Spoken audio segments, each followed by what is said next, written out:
All right, it's November. We're going to get into some mentorship and some training. Give me a little time to put it together. There's going to be an email list below for you to hop on for the mentorship, where I will be teaching you about how to set up a corporation, how to get business credit, how to market your business. There's a lot to this. And once again, since it's going to be a mentorship and I'm going to be talking to people, it's not like I can have an unlimited amount of people in there. I haven't really decided what number it's going to be, but there's a link for you to get on the email list. So once I activate this membership, then you can go ahead and get in. All right, so let's get into today's video. What's going on, guys? Today we're going to talk about how to start a business and how to get money out of people. And the prescription is pretty precise. You got to have something that people want. I'll go back in time and talk about a few emails and stuff that I've gotten. I remember this guy years and years ago. He emailed me and he was like, hey, I got a bunch of these, let's call them widgets. And I got a really great deal on them and I'm trying to sell them. And then after back and forth with email, I found out that these were some things that people just didn't really want. So one of the things that you as a business owner has to do is find something, create something, and offer something that people want. This is one of the things that you have to do. It is critical. Let me give you an example. Years and years ago, there was this sleigh bed, very popular sleigh bed. You have seen this sleigh bed. You've seen it on television. You've seen it in designer mat. It's called the Louis Philippe sleigh bed. And there was, once I started selling this, I noticed there was a lot of different variations of it. And what I tried to sell was, let's call it the mid-tier variation, which was thick wood, thick curves, and then they had what I call, this one was kind of hard to find. I call this was the king size one. It had really thick wooded curves. It was a good solid bed, but it was a handsome bed. And because it was a handsome bed, and one of the things I did is these beds cost me $260 to $330, $260 for the king, $260 for the queen, and about $360 for the king. And I was selling them for $550 and $660 with taxes included and delivery. Now, I advertised these Louis Philippe beds on Craigslist. Now at the time, Craigslist was pretty much like Facebook marketplaces today. So literally I was selling 3 to 5 beds per week for about 2 years because I had something that people wanted. I don't even know if that's still a thing, but back in the day, they used to sell these seats that would shake. These were these theater seats. These were these big, overstuffed, comfortable theater seats. And you could set it up where your TV, like when something happened or rumbled, your seats and stuff would shake. These things were doing extremely well on eBay. And I'm gonna explain to you why they were doing well on eBay. One of these things, there was a few sellers, and by the time I discovered it, the wave was coming down. But part of the thing is these things were easy to ship. And this is why the seller was able to sell them, because the seller was selling them for a fairly good price. It makes me think that this seller was a container buyer. But you have these 3 seats and you can hook them together, right? But the way they were manufactured, you could ship them in a box like about that wide and about that tall. And you could ship a box that big through FedEx. So this clearly got rid of the issue of shipping a sofa because they broke down. And I think the cost of these seats was about $450 to $650. I don't remember exactly. And the guy was selling them for $900 with free shipping. So this guy was making about once you get all fees and processing and eBay fees, probably $200 per seat. But the thing is, this guy was selling 5 to 15 of these things per day. So $1,000 a day or $1,500 per day, because he was moving them in mass. He was selling them. But let's go ahead and talk about why was he able to sell so many of these seats? Because it was something that people wanted. One of the things, Kim Kardashian has come out with a new bra. Now, this is one of the things that may not sound really exciting, but I want you to think about this. How many women that you know, pretty much half the people you know are female, right? How many of these women wear bras? The majority of them wear bras. So even though Kim Kardashian is coming out with a new bra, and for us men, it's just like, okay, well, that's good. You're not interested, but let's just go ahead and say Kim Kardashian can get 5% of the women in America to buy her bra. Just 5%. What's that number? There's like 160 million women in America. Then adjust it for age, because this includes all women. Let's go ahead and just cut it in half and say 80 million.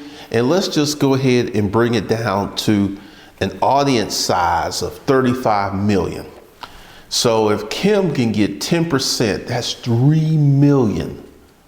3 million. 3 million sales, and the bra is $50. 3 million times 50? That's $100 and something million. So the thing is, you gotta have something that people want. That's the key, because business is really, really simple. You have something, you sell something, you gotta have something that people really, really want. And if you have stuff that people want, then this enables you to make more money. This enables you to do more things.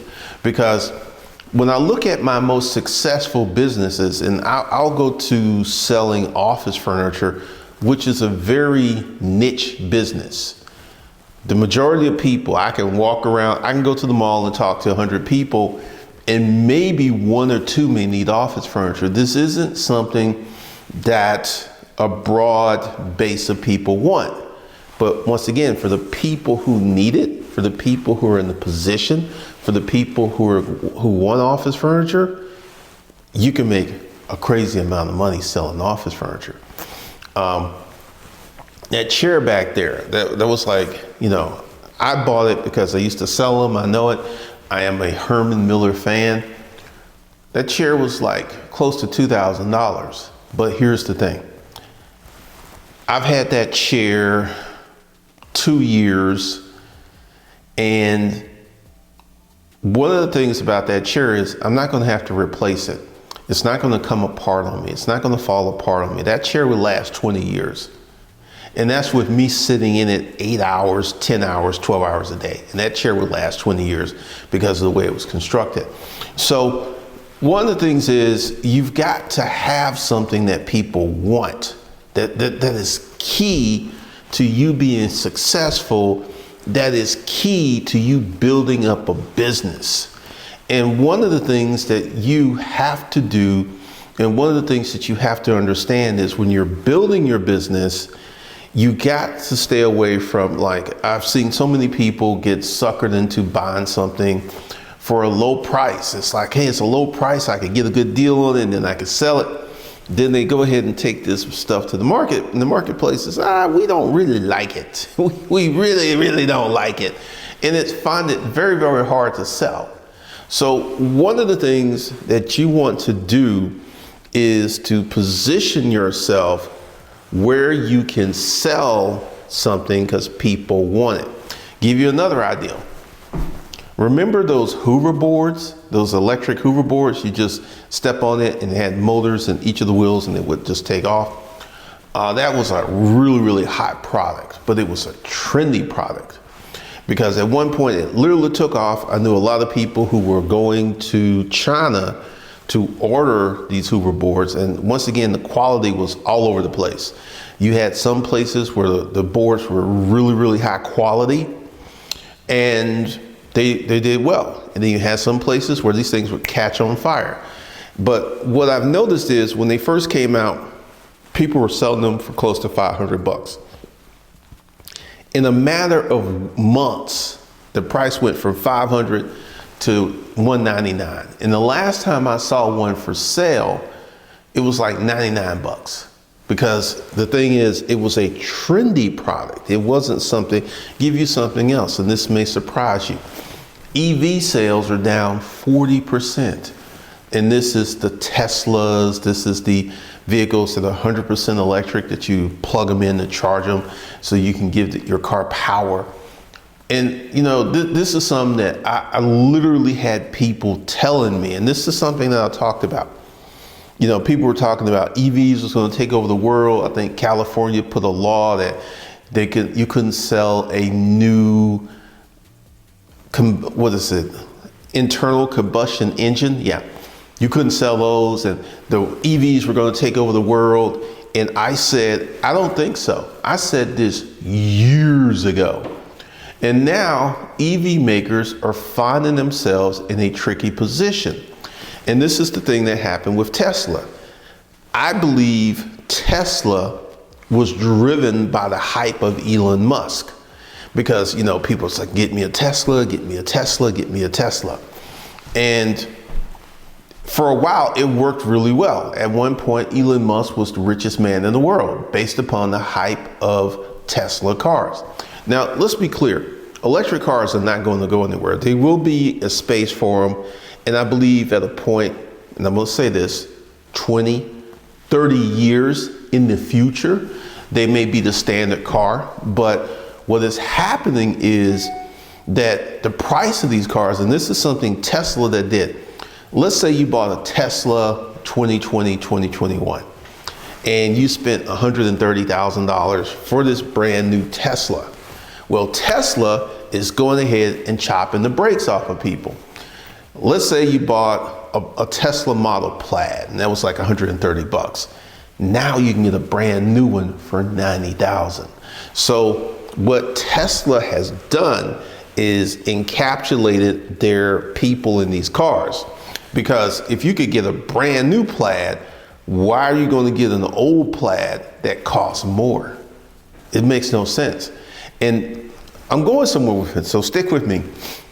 If you can get a product that has a lot of hype, Tesla, Plaid, because, you know, I had people talking to me because when I bought my internal combustion engine car, and people's like, you should have got a Tesla, you're going to get left behind. And now EV sales are down 40% and still going down. And this is something that was a wildly popular product, but it's really interesting because at one point you would see that Tesla was leading the electric vehicle market. Give you another idea. You know, at one point, Amazon.com was selling more than 51% of all internet sales. That number's down to 37%.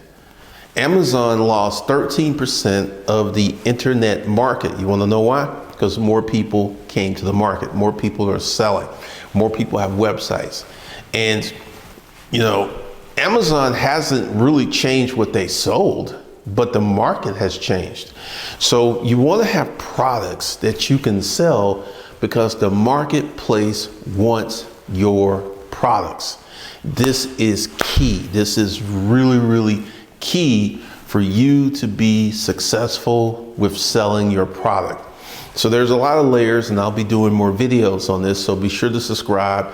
And I'm going to put this in probably a playlist where you can watch all of these videos of me talking about money magic. Money is not hard to get when you're selling something that people actually want. And that's the trick. That's the trick. Because if you were to go out and ask people what they want, they're like, I don't know. It's kind of funny how people are. It's really funny.